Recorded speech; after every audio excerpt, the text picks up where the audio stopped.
Hocam tercih döneminde okulumuzu tercih edecek öğrencilere ne gibi tavsiyeleriniz olur? Öğrencilerimize yapmayı düşündükleri meslek neyse onu iyi araştırmaları gerekir. Ve o meslek erbabı etrafında tanıdıkları insanlarla görüşmelerini tavsiye ederim. Ondan sonra tabii hangi üniversiteyi seçeceklerine kalıyor iş. Üniversiteyi seçerken de üniversitenin sınıf mevcutları, laboratuvar imkanları, hoca konusu ve öğrencilere tanıdığı pratik uygulamalar, kulüp çalışmalarına bir göz atmalarını tavsiye ederim. O açıdan Bursa Teknik Üniversitesi mühendislik bölümleri zengin, sınıfları çok kalabalık olmayan, uygulaması zengin bir üniversitedir. Öğrencilerimiz pişman olmazlar.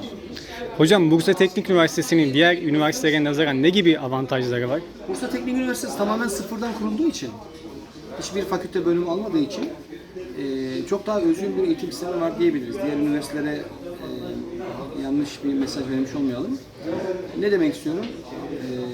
Mesela sektörel eğitim programı eski ismiyle şimdi İMEP oldu. İşletmede mesleki eğitim programı YÖK'ün mevzuatına göre. Bunu öyle her üniversitenin bütün bölümlere getirmesi öyle kolay değil. Çünkü bir dönemi komple boşaltıyorsunuz ve o dönemde gençler tamamen sektörde, belediyede, işte mimarlıkta veya şehir bölge planlama, makine gibi mesleki iş yerlerinde çalışıyorlar. Eğitim sırasında teorik ve laboratuvar eğitimleri aldığı bir hayat döneminde gençlerimizin gerçek ortamlı sektörlerde ve fabrikalarda çalışabiliyor olması Bursa Teknik Üniversitesi'nin genç bir üniversite olmasından kaynaklı. Birincisi bu. İkincisi, genç olduğu için üniversite, hoca kadrosu da çok genç.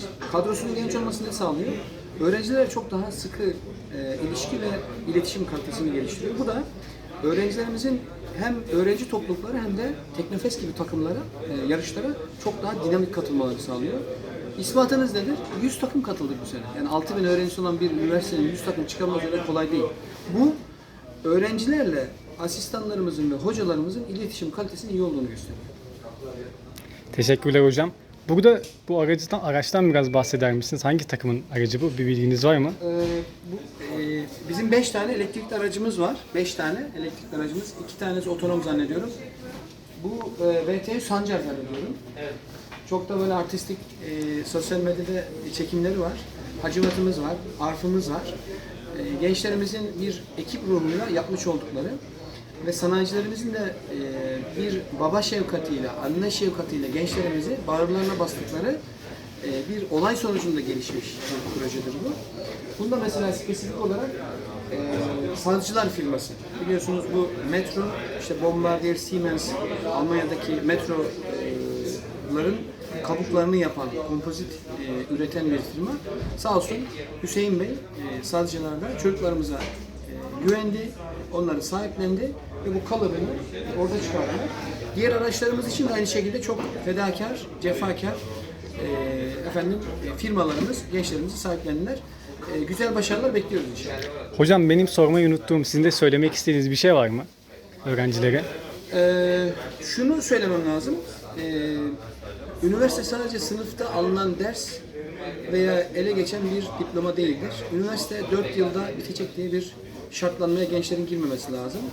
Bu aynı yemek gibi düşünün. Yani yemek 1 saatte pişer ama alttaki ateş azsa 1 saatte pişmez. 2 saatte pişer. Bazen mesela güveç yapıyorsunuz fırında değil mi? Ve akşama kadar pişer. Önemli olan yemeğin pişmesinin ne kadar önemliyse gencin de mesleki yetkinlikte olgunlaşması gerekiyor. Dolayısıyla 4 yılda bitireceğim ben diye panik olmasınlar. 4.00'la mezun olacağım diye de panik olmasınlar. Kendilerine güvenebiliyorlar mı? Yani bu mesleği ben öğrendim. Dışarı çıktığım zaman mahcup olmam. Bir işe girdiğim zaman patron bana bir şey sorduğu zaman veya oradaki ustabaşı, meslektaş bir şey sorduğu zaman altından kalkabilirim hissi var mı içlerinde? Kendilerine güven duymaları lazım. Üniversite eğitimi gençlerin her şeyden önce kendilerine yaptıkları bir yatırımdır. En kazançlı çıkacak veya en zararlı çıkacak kendileridir. Onun için hür iradeleriyle, kimsenin baskısı olmadan bu işi yapmaları lazım. Çünkü Türk eğitim sisteminde ailelerin de yanlış yönlendirmeleri var biliyorsunuz. Bazen aileler kendilerini klonlamaya çalışıyorlar. Yani kendi yapamadıkları şeyleri öğrenciler üzerinden yaptırmaya çalışıyorlar. Bu yanlış. Onun için hür iradeleriyle sevdikleri bir işi seçsinler. İşte Mevlana'nın dediği gibi Hazreti Mevlana, seven insan hiç çalışmazmış. Yani işini seven insan hayatında hiç çalışmazmış. İnşallah güzel tercih yapar gençlerimiz. Teşekkür ederim hocam bana da bu fırsatınız için. İyi günler.